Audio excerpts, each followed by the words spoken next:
Welcome back to the channel, everybody. Let's get after it. This is the central question that I've been wrestling with. Terence McKenna used to call it a 100% reality channel switch. It's not just an altered version of the normal waking world, but it's a completely different model of reality. It's like switching the reality channel. The brain evolved to construct the normal waking world as a model of the environment. This is the world your brain knows, has learned, has evolved to construct. How is it then possible that when you perturb the brain with this simple plant alkaloid, it suddenly becomes capable of constructing entirely coherent, inordinately complex, hyperdimensional worlds filled with seemingly hyper-intelligent beings? Where did it learn or evolve to construct these realities? It's like, imagine a young American child who only speaks English suddenly wakes up and starts speaking fluent Siberian Yupik or some South African click language. It would be shocking. It's similarly confounding to me that the brain knows how to construct these bizarre alternate realities. I like the theory that we are an accumulation of our past experiences, and that we have ingrained in us all of these past lives and experiences of our previous generations that came before us, and that taking a psychedelic like that unlocks all of these deep ingrained memories and hidden feelings and emotions and memories and stuff that are buried deep inside of us. I think it just unlocks something and makes us more in tune with who we really are, and that's why people have these amazing experiences where they come out the other side a changed person. Hey man, y'all see something cool right here? All right, look, check this out. These ancient structures. Now I want y'all to tell me why y'all think this looks like some kind of mechanism. You know, it almost looks like it's got gears and it's turning, doesn't it? I got another one I want to show y'all too. I like this one right here. Watch this one. All right, watch how he turns it now. People will say, oh, in case they had earthquakes, they could check and see, you know, to make sure the building was still square and stuff. Come on, man. There's a lot more to that. There's got to be, allegedly. What if I told y'all that allegedly those moving gears on those columns could have something to do with these right here? The Vimanas, the flying vehicles of the past. Hold up. I know it sounds crazy. Look right here. Here's a column on an old building, right? This is a modern day shaft. We'll call it identical. Jet engine. Look up here. Modern, ancient. So the ring on the first pillar has 8 sides. The ring on the second pillar has 16 sides. The third ring has 32 sides, and the fourth has 64 sides. These are not rings, but are gears. Well, this gear ratio right here, I mean, like, what's really going on here? You know, is what this person's saying. Voltage regulator. Vimana flying chariot in ancient India. Y'all think about these things, man. There's a lot that allegedly is possible. While there is a deep mystery behind these and what they were, what their design or purpose was, I don't think that they're anything to do with engines or anything like that. He was showing the cylinder laying on its side that's supposed to be some sort of a turbine or something out of a modern engine next to one of those pillars, and all the grooves that he was saying that looked identical, they were going in the opposite direction for them to be what he was claiming it was. I think gears makes more sense. I'm just curious, is there like something missing that those gears are supposed to be turning? Do we not have the full functioning machine there still? Were they pillaged? I went to Egypt while everyone else is looking at the great pictographs. I went mushroom hunting. So we went to 10 temples. At every single temple, we found mushroom hieroglyphics. The Egyptians likely used psilocybin mushrooms. And so Hathor, who's the goddess of cosmetics, of beauty, also the goddess of cows, she's associated with a mushroom, and the mushroom is classically has the phenotype, the appearance of Psilocybe cubensis. Now you look down below, and there is another mushroom that is associated with the blue lotus. The blue lotus is considered to be sacred in Egyptian culture, and the color is gold and blue. And here you see falcons sitting upon the mushrooms, signifies spirit going into the afterlife. And we found pictographs throughout the temples. So we didn't find 1 or 2 or 3 hieroglyphics. We found dozens. That's pretty fascinating. I've never once seen a picture of a mushroom in an Egyptian hieroglyph. just didn't know they were there. It's funny, the things that are right there in plain sight, but if no one's paying attention to them, it just gets overlooked. I think this has a great deal of importance. I think this is a missing link as to why they were so advanced. I do think that psychedelics played a huge role in advancing the human psyche. For Egypt to be as advanced as they were, this might be a good logical explanation as to why.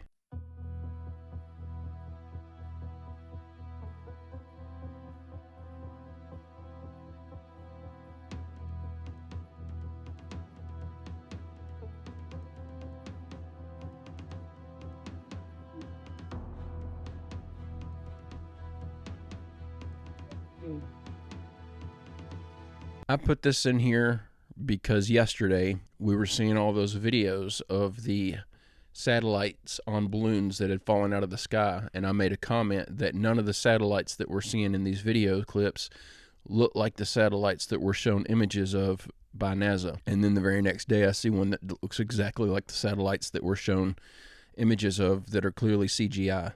I just thought that was interesting, and I feel like it's important to correct myself whenever I make a mistake. Hey, if you're enjoying this video, I make a new one just like it every single day. It'd be awesome if you'd hit that subscribe button and come back tomorrow to join me. I don't know if you've ever heard the story of the Stonehenge hippies.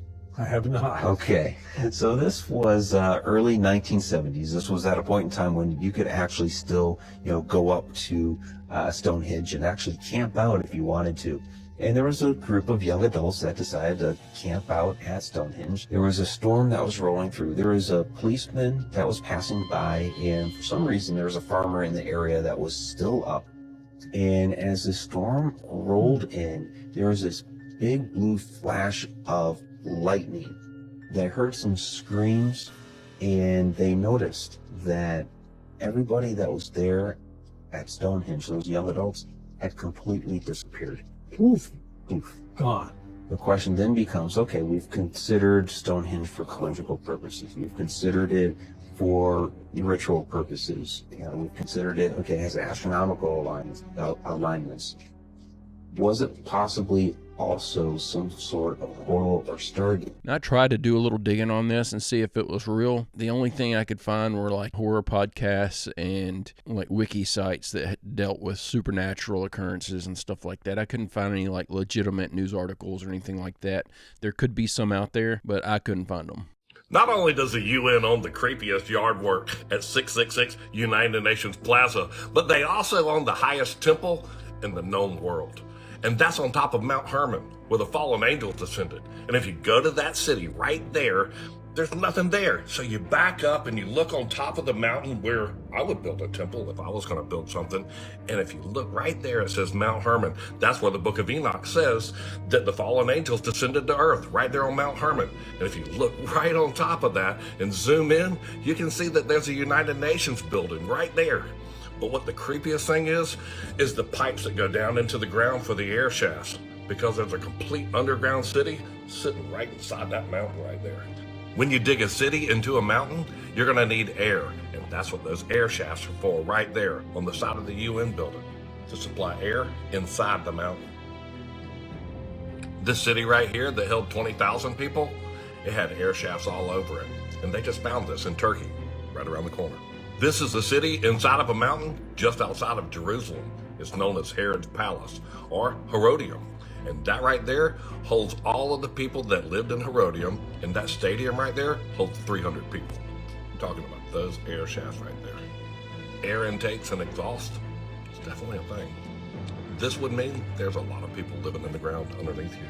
Just a brief note about Jerusalem, that King Solomon had 80,000 people cutting stone in the mountain, 70,000 people hauling stone, and 30,000 people telling them what to do in the mountain. Okay, so what's underneath the UN building on top of Mount Hermon? Well, if you click on the little magnifying glass and you type in Hermon Stream Natural Reserve, it's going to take us to the bottom of Mount Hermon, and that's called Peneus. But if you zoom into it, you can see where the Jordan River starts right there and runs all the way down to the Dead Sea. And then if you click on that little man right there, it'll make the streets light up, and you click on that blue dot. Trust me, I've clicked on all the other ones.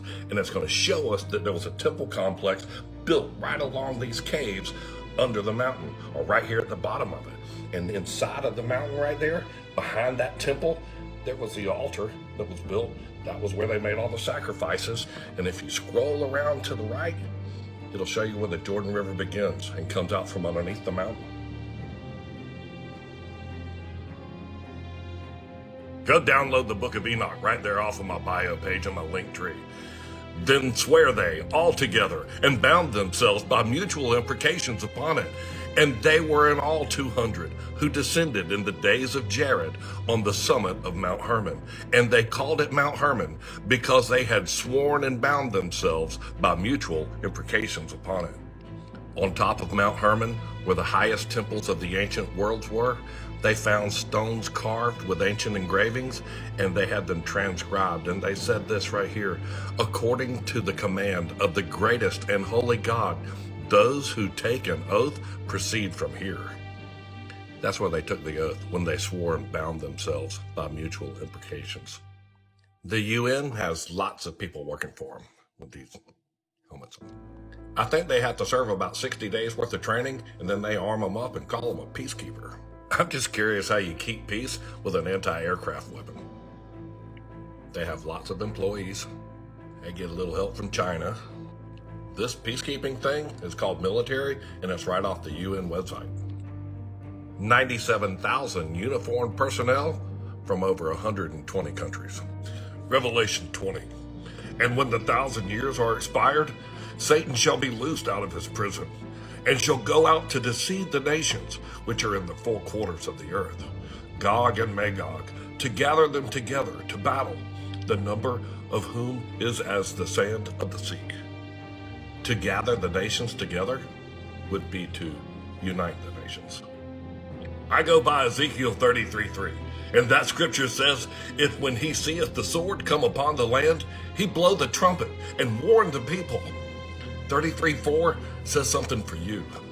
Then whosoever heareth the sound of the trumpet and taketh not warning, if the sword come and take him away, his blood shall be upon his own head. I just want you to know, on the UN website, right as one of their missions, it's imperative that they always assess what is suitable for you to watch on social media.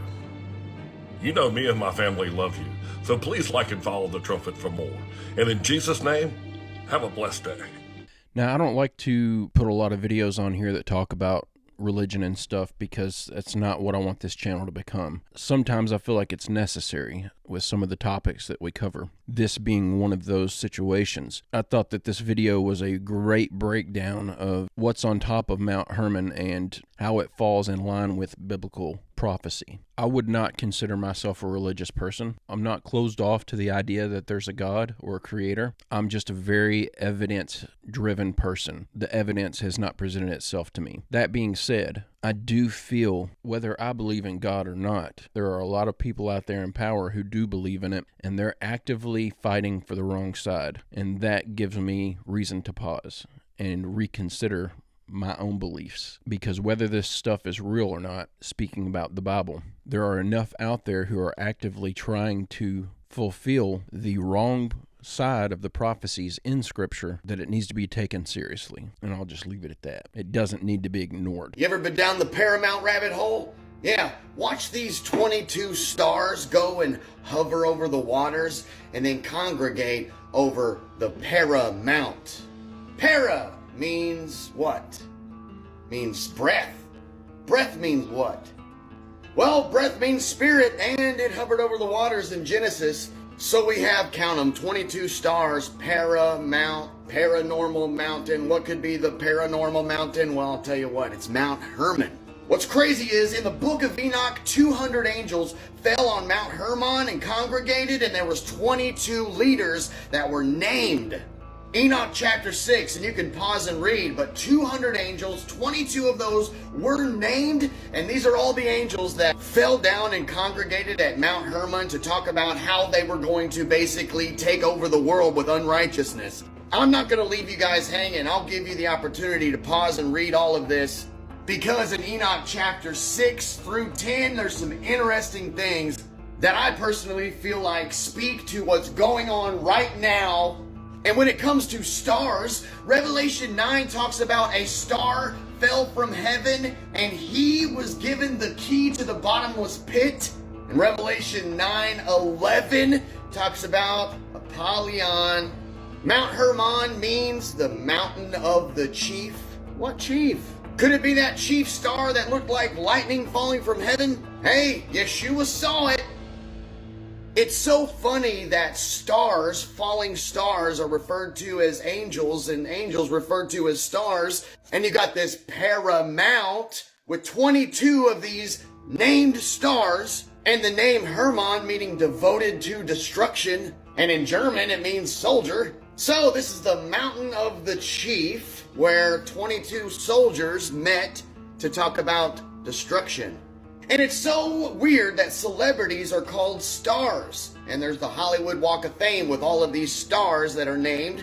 I'm wondering if these fallen angels have inhabited bodies and taken over to bring more destruction to the earth. Because it seems that Hollywood and the music industry, they all promote unrighteousness and ungodliness, and it's like they're trying to spread it across the world. And if this paramount is paying homage to this situation that happened in the book of Enoch, well, then that would have to mean that they know exactly what they are doing, and they're doing it on purpose. This is just the tip of the iceberg, because every 22 of these leader angels that are named, their names have meanings. They lead the 200 fallen angels that bring unrighteousness to the world. All the evil, the freaking magic, and all this crazy stuff that's going on.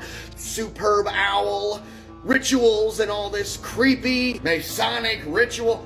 Oh, did you know that Mount Hermon is actually on the 33-degree north longitude? 33. Oh, and 1/3 of the angels fell with Lucifer, and 1/3 out of 100% just so happens to be 33.33%. This is just to get you started. Start going down this rabbit hole. Find out for yourself. Look, they know what they're doing. They're paying homage to these fallen angels because, hey, they might just be the fallen angels. So next time you see a falling star, don't wish upon it.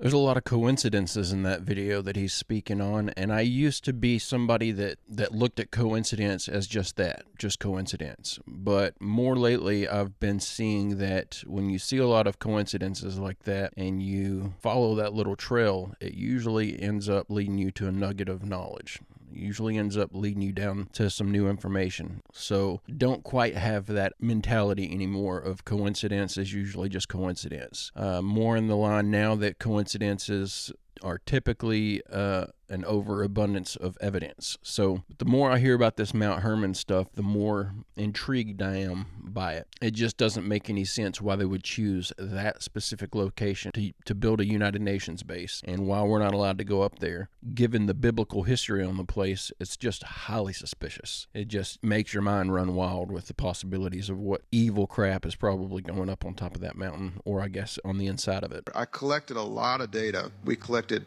millions of observations on everyday use of force that wasn't lethal. We collected thousands of observations on lethal force. And it was in this moment in 2016 that I realized people lose their minds when they don't like the result. So what my paper showed, you'll see tomorrow, like some of you, was that yes, we saw some bias in the low-level uses of force, every day pushing up against cars and things like that. People seem to like that result, but we didn't find any racial bias in police shootings. Now, that was really surprising to me because I expected to see it. The little-known fact is I had 8 full-time RAs that it took to do this over nearly a year. When I found this surprising result, I hired 8 fresh ones and redid it to make sure. They came up with the same exact answer, and I thought it was robust. And I went to go give it, and my God, all hell broke loose. It was a 104-page, dense academic economics paper with a 150-page appendix, okay? It was posted for 4 minutes when I got my first email. This is full of shit. Doesn't make any sense. And I wrote back, how'd you read it that fast? That's amazing. You are a genius. And I had colleagues take me to the side and say, don't publish this. You'll ruin your career. I said, what are you talking about? I said, what's wrong with it? Do you believe the first part? Yes. Do you believe the second part? Well, the issue is they just don't fit together. We like the first one, but you should publish the second one another time. I said, let me ask this. If the second part about the police shootings, this is a literal conversation. I said to them, if the second part showed bias, do you think I should publish it then? And they said, yeah, then it would make sense. And I said, I guarantee you I'll publish it. We'll see what happens. So it was, I lived under police protection for about 30 or 40 days. I had a 7-day-old daughter at the time. I remember going and shopping for it because, when you have a newborn, you think you have enough diapers, you don't. So I was going to the grocery store to get diapers with an armed guard. It was crazy. It was really, truly crazy.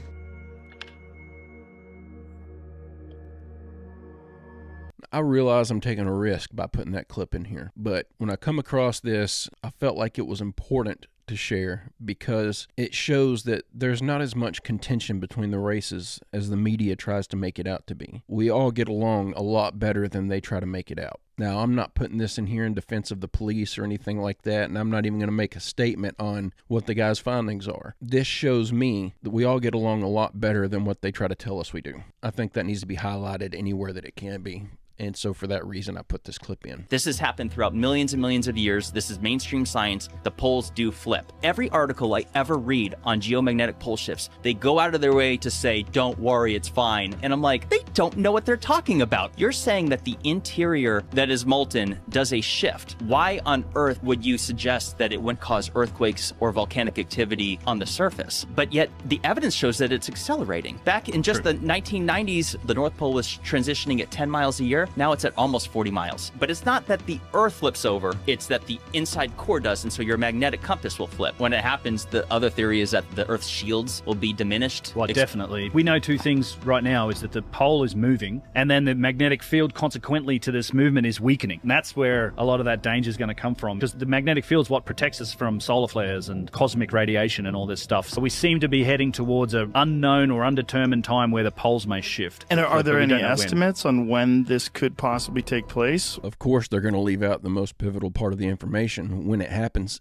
or when it's going to happen. I think that the pole shift is probably the most terrifying thing that I've ever heard of. There's nothing we can do to prepare for it. There's nothing we can do to save or protect ourselves. There's nothing that we're going to be able to do, likely after the fact, to try to start rebuilding, because everything's going to be completely destroyed. We're going to be knocked back to the Stone Ages, if we even survive it. May not be any people left after something that cataclysmic, but the pole shift theory, I think, is the most terrifying theory. And I know it's not a theory, but I call it that because it makes me feel better when I can rationalize in my head that it might not ever happen. The history of the Solomon Islands was really creepy. Cannibalism, headhunters, bad stuff. But this is the crazy part. Even today, a lot of the locals do not venture into the center of the island with forests are, because they're like, giants live in there. But there's an island called Amalita Island. This island is more riddled with giants. These giants live in the cave systems underneath the island. These islands connect to the majority of the Solomon Islands. But a crazy thing is, in 1950, a local woman, her name was Mango. She had gone missing. She reappeared 25 years later. When they found her, she was not right in the head, unclothed, and she was largely pregnant. She barely spoke, but what she did say was that she was kidnapped and became impregnated by this giant. Mango's brother ended up unaliving the child.